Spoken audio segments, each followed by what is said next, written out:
आप सभी का स्वागत है एक और नए वीडियो में। तो आज मैं ले रहा हूँ मेरी लाइफ की सबसे पहली क्रूज़, वो भी इंटरनेशनल। ये रही हमारे पीछे जेंटिंग ड्रीम्स। तो इस वीडियो में बने रहिएगा।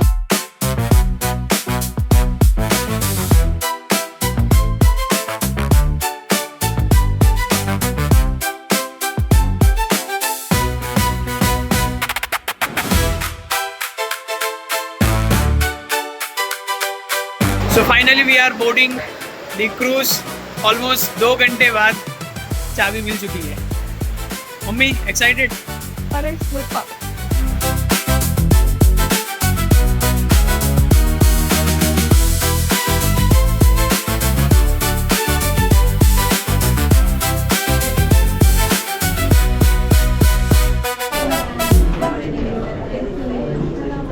हाय, गुड इवनिंग। Good evening.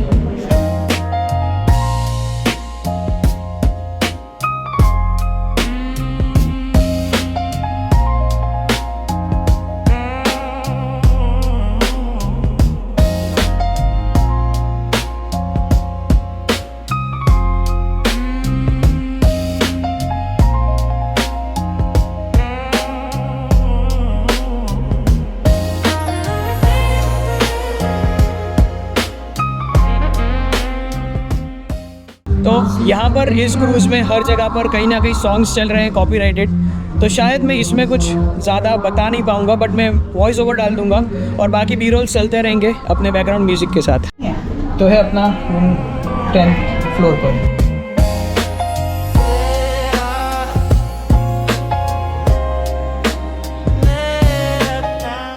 चलो लेट्स ओपन द रूम। तो ये है अपना रूम टूर। ये इंटीरियर रूम है जिसमें आपको इस तरह से 2 यहाँ पर बेड्स दिए होंगे। इस तरफ स्टोरेज वगैरह का ऑप्शन है, स्टोरेज आप डायरेक्टली कर सकते हो। और ऐसे देखा जाए इंटीरियर में भी स्पेस काफ़ी अच्छा है। ये है अपना रूम और साथ में यहाँ पर वही टी, कॉफ़ी और ये सारी चीज़ें जो नॉर्मली हमें मिलती है कोई भी होटल या मोटल्स वगैरह में।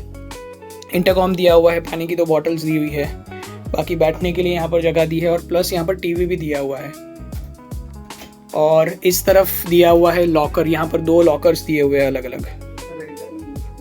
तो काफ़ी अच्छा रूम है इंटीरियर के हिसाब से। एक और चीज़ रह गई थी, ये है washroom. Washroom and shower area कुछ इस तरह का है।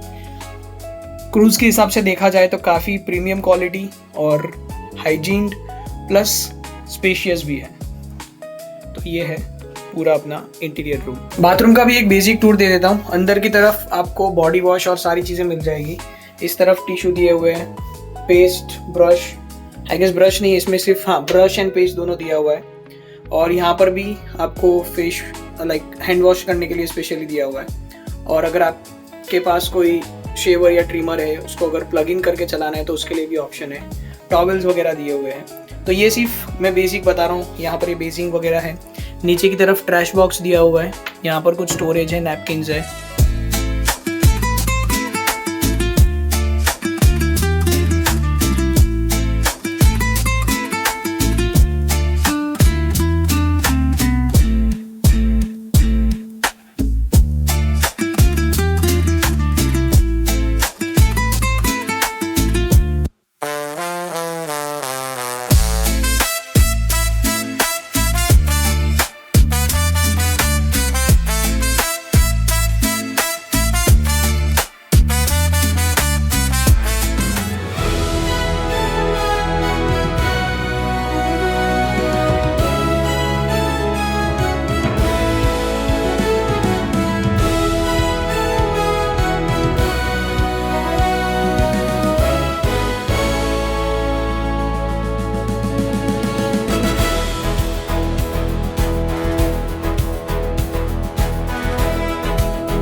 तो इस तरफ ये पूरा शॉपिंग का एरिया बना के रखा है, वॉचेस वगैरह है, ज्वेलरीज वगैरह है। अभी क्लोज्ड है क्योंकि अभी रात के बज रहे हैं अराउंड 12 साढ़े 12 बज चुके हैं। और सामने की तरफ जो देख रहे हो वो पूरा कैसीनो का पार्ट है।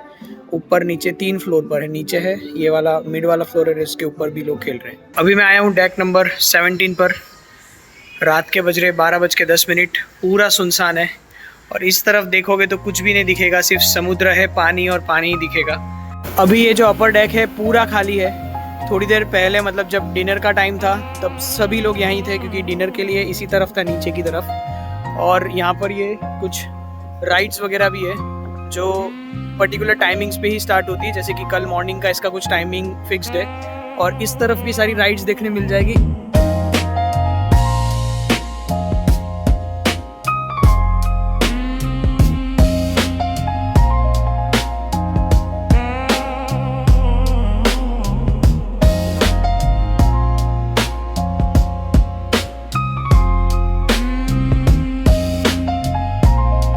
तो देखो यार, अगर आप सिंगापुर आ ही रहे हो तो अपनी आइटिनरी में थोड़ा बहुत बजट सेट करके क्रूज़ को भी इंक्लूड कर देना। क्रूज़ में काफ़ी मज़ा आएगा। जैसे कि ये जो हमारा है 2 नाइट्स 3 डेज जैसे का क्रूज़ है, जिसमें आज की 1 नाइट, कल की 1 नाइट और परसों हम लोग यहाँ से इससे डिसएम्बार्क होंगे, यानी कि ऑलमोस्ट 2 बजे का यहाँ पर हमारा चेकआउट जैसा टाइमिंग है। तो अभी यहाँ पर हूँ मैं सबसे टॉप वाले डेक पर, टॉप 17 पर हूँ मैं, सॉरी डेक 17 पर हूँ, जहाँ पर आप देख रहे हो ये पीछे का। यहाँ पर मोस्टली पब्लिक रहती है, बट अभी जितनी भी पब्लिक है वो सारी पब्लिक कसिनो में है।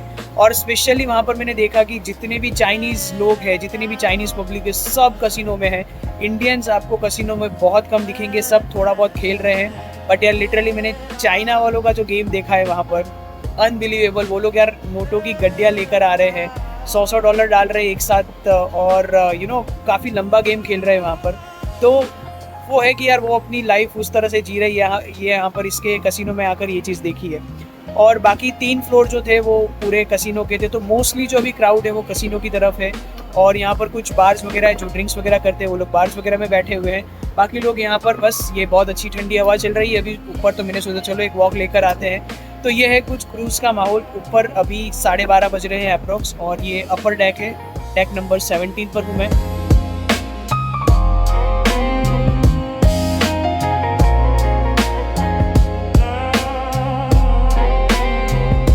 सभी का स्वागत है एक और नए दिन में जेंटिंग ट्रेन से।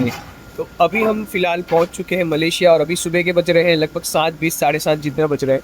और मौसम आप यहां पर देख सकते हो पूरा क्लाउडी है, और साथ ही साथ थोड़ी थोड़ी बारिश भी यहां पर शुरू हो चुकी है।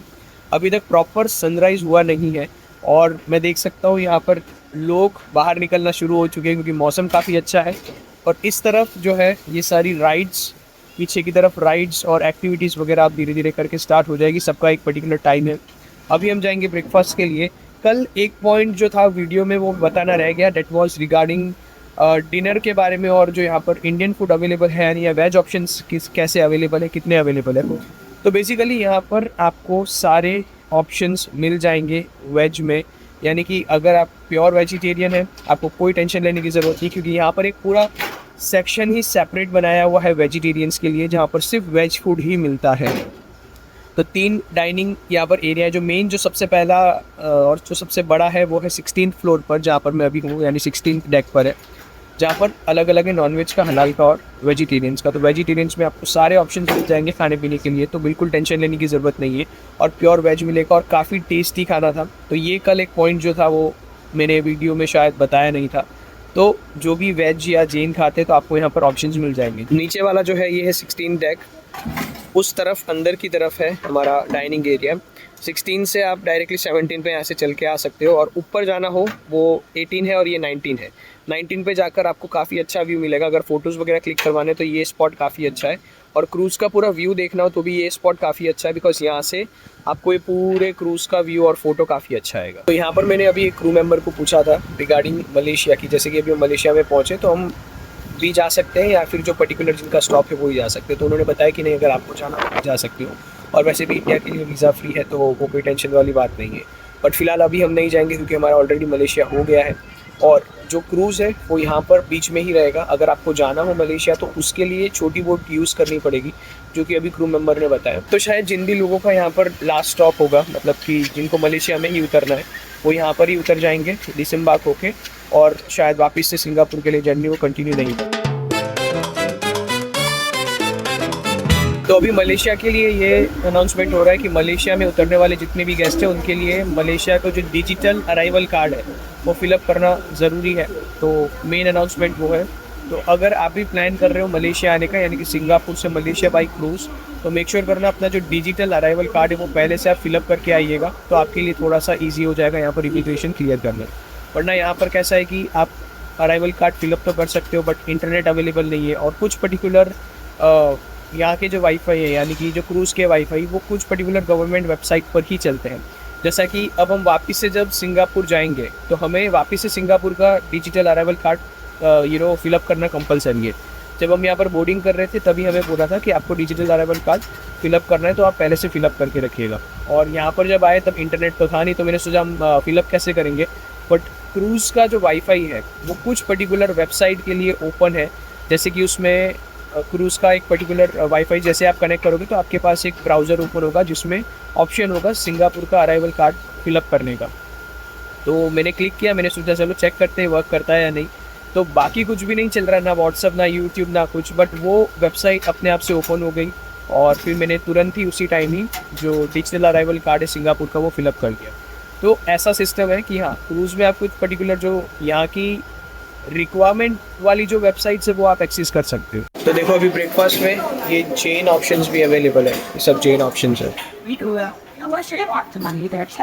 इस तरह से डेक नंबर 16 पे साइड पर बैठने का बनाया हुआ है, प्लस ये सामने जकूजी है, वार्म जकूजी चल रहा है। इस तरफ मेन पूल है और उस तरफ है वाटर राइड्स वगैरह, जो कि ऑलरेडी अब स्टार्ट हो चुकी है। अभी जैसा कि मैंने डाइनिंग में बताया था कि वहाँ पर चेन ऑप्शंस भी अवेलेबल है, प्लस एक और कोई पैसेंजर थे, उन्होंने पूछा भी था कि इसमें गार्लिक ऑनियन ऐसा कुछ नहीं है, तो जो शेफ़ थे उन्होंने बोला नहीं, ये प्योर जैन है।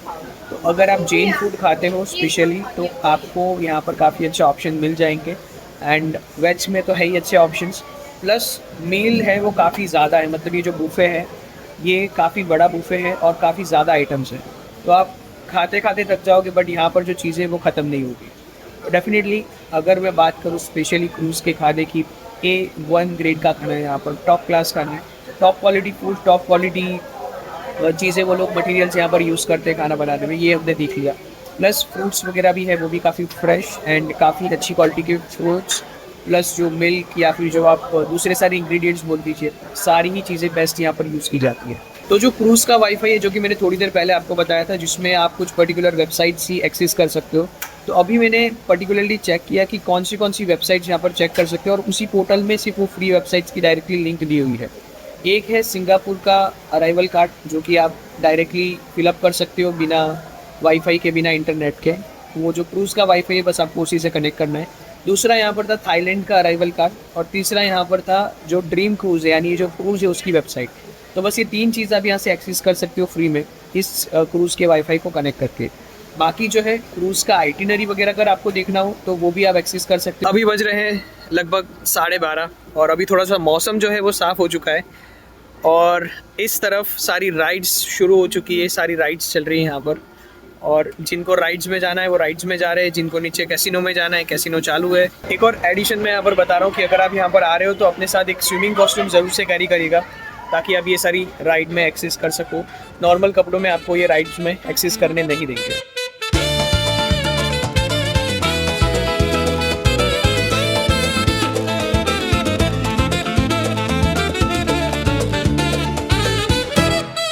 पूरे क्रूज़ पे एंटरटेनमेंट और एक्टिविटीज़ की कोई कमी नहीं है, काफ़ी सारी एक्टिविटीज़ है, काफ़ी सारे बीच बीच में शोज़ भी है। जो कल एक शो था ज़ोडिएक, वो हमने अटेंड किया था, जो कि कल वाले वीडियो में आपने देखा होगा, कुछ उसकी ग्लिम्स देखी होगी, तो वो भी काफ़ी अमेजिंग था। और मैं कहूँगा कि इंटरनेशनल स्टैंडर्ड्स की high quality sound, high quality lights और इवन परफॉर्मेंस भी उसी तरह से थे। तो आज का जो सेम ऑडिटोरियम में शो है वो थोड़ा अलग शो है, कोई अलग थीम पर है, तो दोनों दिन अलग अलग शोज़ रहते हैं, सेम शोज़ नहीं होते। एंड उसका भी 2 टाइमिंग्स, एक 7:30 बजे है, एक 9:30 बजे है।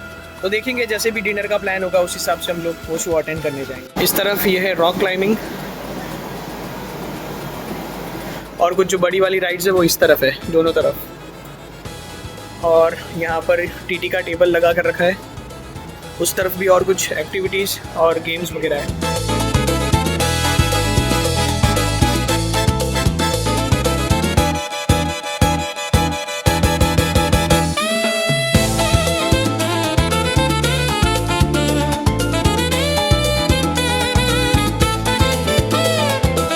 ये ऊपर की तरफ पूरा बास्केटबॉल कोर्ट बनाया हुआ है।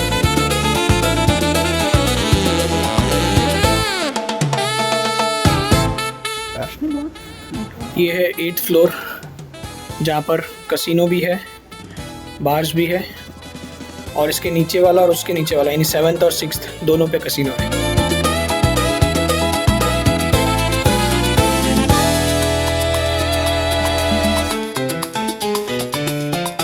तरफ ये जो पर्दे लगा के रखे हैं, अंदर पूरा कसिनो है, अभी बंद करके रखा है, इसका जब टाइमिंग्स होगा तब ओपन करेंगे।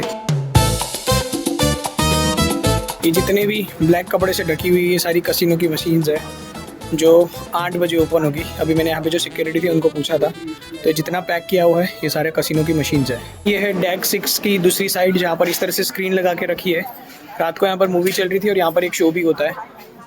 और इस तरफ है रजिस्ट्रेशन डेस्क, हेल्प डेस्क आप बोल दीजिए, जहाँ से अगर आपको कोई शो के लिए रजिस्टर करवाना है ऐसा कुछ, तो यहाँ पर आकर रजिस्टर करवा सकते हो। तो अभी मैं गया था रिसेप्शन पे बुकिंग के लिए, तो मुझे लगा पहले कि फ्री बुकिंग है, बट वो देते हैं ब्रिज का टूर जिसका है 20 सिंगापुरियन डॉलर्स।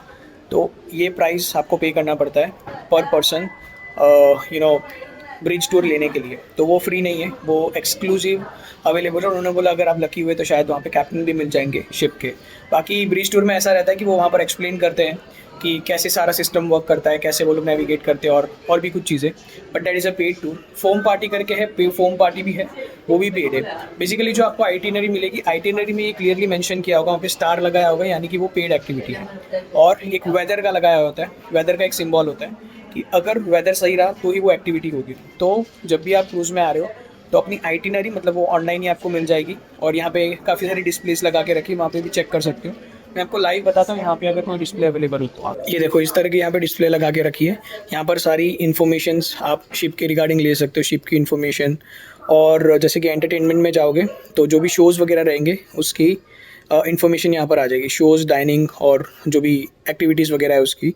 तो अभी मैं एंटरटेनमेंट में, शॉपिंग में आओगे यहाँ पे तो शॉपिंग के क्या क्या ऑप्शंस है वो यहाँ पर मिल जाएंगे। सिमिलरली अब हम होम पे जाएंगे। होम पर जाने के बाद अब जैसे कि हमें चेक करना है द डेली में आपका जो डेली का रूटीन रहता है, डेली का जो स्केड्यूल रहता है वो यहाँ पर क्लियरली मेंशन रहता है। जैसे कि 26 फ़ैब है और हम मालाका में हैं और यहाँ पर क्या क्या एक्टिविटीज़ है वो सारी चीज़ें मेंशन है। यहाँ से नेक्स्ट पेज करेंगे तो कौन से डाइनिंग के ऑप्शंस है, कितनी बजे से कितनी बजे तक ओपन रहेंगे, वो ऑप्शंस यहाँ पर अवेलेबल है। एंड उसके बाद इवेंट्स एंड एक्टिविटीज़, तो यहाँ पर सारी इवेंट्स एक्टिविटीज़ टाइम के अकॉर्डिंग मेंशन किया हुआ है। जो भी डेक पे होगा वो डेक यहाँ पर मेंशन रहेगा, टाइमिंग क्लियरली मेंशन रहेगा। तो आपके लिए काफ़ी इजी एंड कन्वीनियंट हो जाता है। अगर आपको कभी कुछ नहीं मिल रहा है, कुछ नहीं समझ आ रहा है, हर फ्लोर पे इस तरह से डिस्प्ले लगा के रखी लिफ्ट के पास और बीच बीच में, तो आप जाकर चेकआउट कर सकते हो और इन्फॉर्मेशन ले सकते हो। शॉपिंग ओपनिंग आवर्स जो रहते हैं, जैसे कि जिम हो गया, बुटीक हो गया, सोविनियर शॉप्स हो गया, उसके कब ओपनिंग आवर्स है वो बताए हुए डेक यहाँ पर मेंशन है। तो जस्ट ये एक बेसिक इन्फॉर्मेशन आपके साथ शेयर कर रहा हूँ कि जब आप क्रूज़ पर आओ और अगर आपको कुछ समझना है, इस तरह से डिस्प्ले आपको लगाई होगी, फ्री एक्सेसिबल है, आप सीधा आके यहाँ पर अपना जो भी इन्फॉर्मेशन आपको लेना है ले सकते हो। तो यहाँ पर अभी ये एक एक्टिविटी शुरू हो रही है, चेन पेपर स्नेक मेकिंग। तो इस तरह से सबके टेबल्स पर पेपर्स रखे हुए हैं। बाकी काफ़ी सारी एक्टिविटीज़ फ्री भी है, जैसे कि वाटर राइड्स वगैरह है, स्विमिंग पूल्स है और जो खेलने के एरिया वगैरह वो सारी चीज़ें फ्री है। बट कुछ एक्टिविटीज़ के लिए आपको यहाँ पर एडिशनल पे करना पड़ेगा बेस्ड ऑन किस तरह की एक्टिविटी है। जैसा कि मैंने बताया अभी ब्रिज टूर का पर्टिकुलर कुछ चार्ज है और उसके बाद जैसे कि अगर आप कोई और एक्टिविटी चूज़ करते हो यहाँ पर तो सबके अलग अलग चार्जेस यहाँ पर मेंशन किए रहते हैं। तो डेक 6 पर मोस्टली सबका रजिस्ट्रेशन होता है एंड डेक 7 पर कल हम गए थे जहाँ पे ज़ोडिएक है, जो कि मेन ऑडिटोरियम है जहाँ पे सारे शोज़ वगैरह होते हैं। तो आज भी वहाँ पर शो है, जैसा कि मैंने पहले बताया, एक 7:30 बजे है और एक 9:30 बजे का शो है। एक और अपडेट मैं यहाँ पर देना चाहूँगा कि जो भी ज़ोडिएक में शो वगैरह होते हैं ऑडिटोरियम में, तो उसमें first come first serve basis होता है। तो जब भी वो शो का टाइम हो, ट्राई करिए कि आप उसके 10 मिनट पहले, 15 मिनट पहले वहाँ पे चले जाओ ताकि आपको अच्छी सीटिंग्स मिल सके।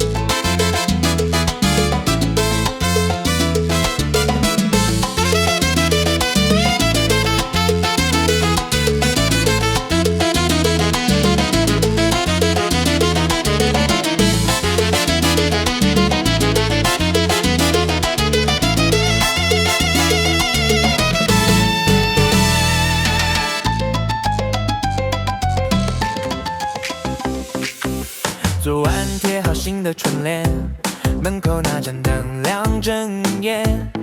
妈妈在厨房忙得脚不歇，我在偷吃一块年糕边。红包撒得鼓鼓一小包，笑声在客厅里乱跑。手机拍不完的合照，这一刻想慢一点走掉。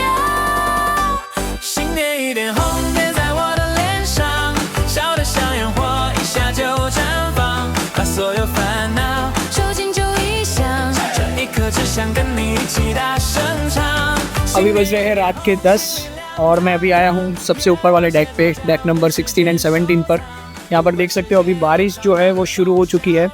मौसम का यहाँ पर ऐसा ही है, काफ़ी अनप्रिडिक्टेबल रहता है, कुछ पता नहीं चलता कि कब गर्मी लगेगी कब बारिश होगी। और इसके पहले मैंने कुछ क्लिप्स ऐड की थी जो कि आज के ज़ोडिएक शो की थी। वो अमेजिंग शो था, मतलब आज का जो शो था वो कल से भी बहुत अच्छा था, मैं सच्ची बताऊँ तो काफ़ी मज़ा आया। तो जब भी आप क्रूज़ में विजिट कर रहे हो तो इस तरह का अगर कोई भी शो है तो उसकी टाइमिंग वगैरह चेक करके आप उस टाइम पर वहाँ पर पहुँच जाइए, उसको बिल्कुल भी स्किप मिस मत करना। काफ़ी मज़ा आएगा जब भी आप इस तरह के शो वहाँ पर अटेंड करोगे।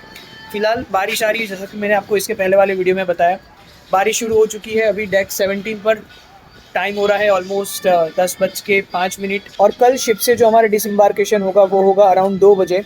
तो ऑलमोस्ट हमें 12:30 या 1 बजे तक चेकआउट करना पड़ेगा रूम से, ताकि हम टाइमली हमारा जो है डिसम्बार्केशन के टाइम पे हम लोग फटाफट से जा सके और पासपोर्ट कलेक्ट करके वापस हमें एयरपोर्ट भी पहुंचना है, क्योंकि हमारी कल है इंडिया की फ़्लाइट 7 बजे। एक पार्ट मैंने पहले मिस कर दिया था, वो था पासपोर्ट का और ग्रेच्युटी का पार्ट।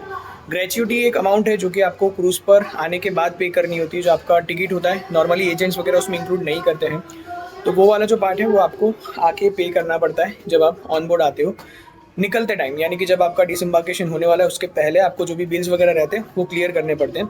और जो आपके पासपोर्ट्स वगैरह होते हैं, पासपोर्ट्स जैसे ही आप क्रूज़ को बोर्ड करते हो उसी टाइम के आपके पासपोर्ट्स वो कलेक्ट करके उनके पास ही रखते हैं, पासपोर्ट्स आपको नहीं देंगे। तो ये सिर्फ एक इन्फॉर्मेशन आपके साथ शेयर कर रहा हूँ कि टेंशन लेने की बात नहीं, वो उनके पास अपने जो पासपोर्ट्स रहते हैं वो सेफ़ रखते हैं।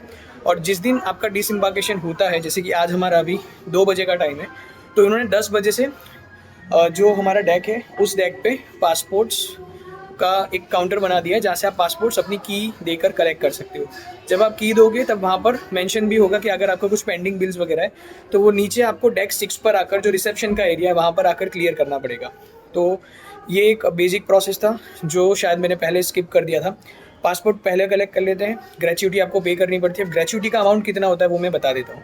जैसे कि यहाँ पर जो जेंटिंग ड्रीम है उसमें पर पर्सन का है $27 पर नाइट। तो हमारा 2 नाइट्स का यहाँ पर क्रूज़ था, तो पर पर्सन का हुआ $54 और 2 पर्सन है तो $108 हुआ।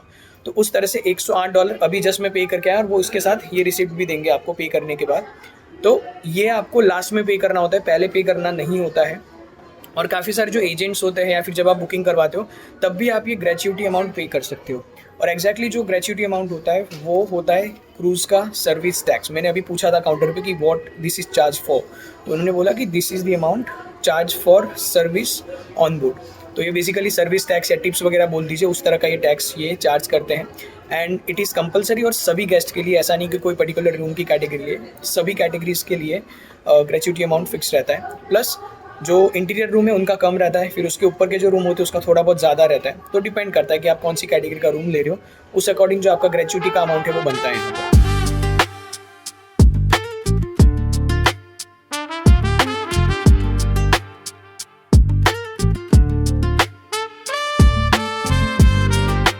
तो फाइनली अभी क्रूज़ से डिसम्बार्केशन हो चुका है और काफ़ी टाइम लगा, क्योंकि ऑलमोस्ट हम लोग लाइन में खड़े थे और काफ़ी लंबी लाइन थी निकलने के लिए।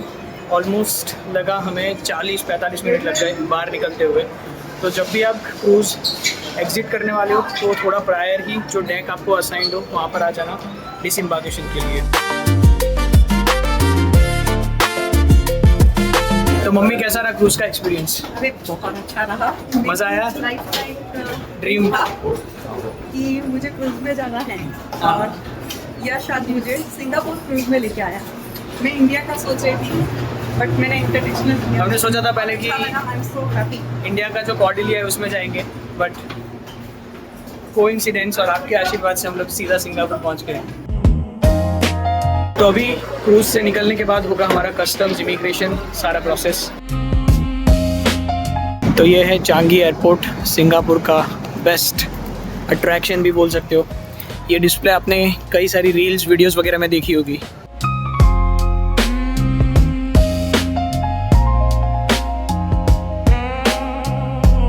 चांगी एयरपोर्ट का ये मेन फोटो स्पॉट है, यहाँ पर देख सकते हो सभी लोग 1 बाय 1 यहाँ पर फोटो क्लिक करवाने के लिए खड़े हुए हैं। और ये जो डिस्प्ले है सिर्फ डिस्प्ले ही नहीं है, साथ में साउंड इफेक्ट्स और काफ़ी हाई क्वालिटी जो वाटरफॉल का साउंड है वो भी यहाँ पर आता है, बर्ड्स का साउंड आता है और साइड पे पूरा ग्रास और ये सारी चीज़ें लगा के ना।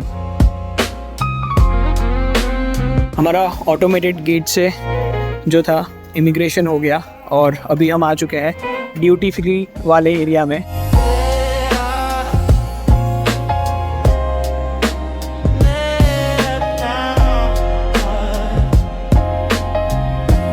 तो ये है एयरपोर्ट के अंदर का ट्रेन स्टेशन, जहाँ से आप ट्रेन लेकर दूसरे वाले टर्मिनल पे जा सकते हो। ये वाली जाएगी T3 पे, ये वाली जाएगी T1 पे। सिंगापुर का एयरपोर्ट काफ़ी बड़ा है। इस तरफ देखोगे काफ़ी लंबा टर्मिनल है। ये T2 पर हूँ मैं और अपनी जो फ़्लाइट है वो भी T2 से ही है। ये एयरपोर्ट इतना बड़ा है, अपना F52 पर है। तो यहाँ पर देखो लिखा हुआ है F31 to F60 up to 13 minutes यानी 13 मिनट्स का वॉक करके जाना है। अगर आप आपके फ़्लाइट के टाइम से थोड़ा पहले आते हो तो आप एयरपोर्ट एक्सप्लोर कर सकते हो काफ़ी सारी शॉप से, शॉपिंग वगैरह के लिए भी। प्लस एयरपोर्ट भी काफ़ी ब्यूटीफुल बना है, तो आराम से यहाँ के जो नज़ारे वो ले सकते हो। लॉन्च वगैरह एक्सेस कर सकते हो जो नॉर्मल है। बट हाँ, एयरपोर्ट स्पेशली आप जब भी आ रहे हो सिंगापुर का और आपका अगर यहाँ से रिटर्न फ्लाइट है तो थोड़ा जल्दी आना, ताकि आपको काफ़ी कुछ यहाँ पर एक्सपीरियंस करने मिल सकता है। पहले मुझे लगा कि यहाँ पर सिर्फ 3 ही टर्मिनल है और यहाँ पर लिखा हुआ है टर्मिनल 4 के लिए बस जाती है, मतलब टर्मिनल 4 भी है यहाँ पर। तो ये थी हमारी मलेशिया और सिंगापुर की जर्नी। अगर आपको ये सीरीज़ पसंद आई हो तो वीडियो को लाइक करिएगा, शेयर करिएगा, कमेंट करिएगा एंड ऑफ कोर्स चैनल को सब्सक्राइब करना मत भूलना। Thank you for watching, stay tuned और जल्दी ही मिलते हैं एक नई कंट्री, एक नई ट्रिप के साथ।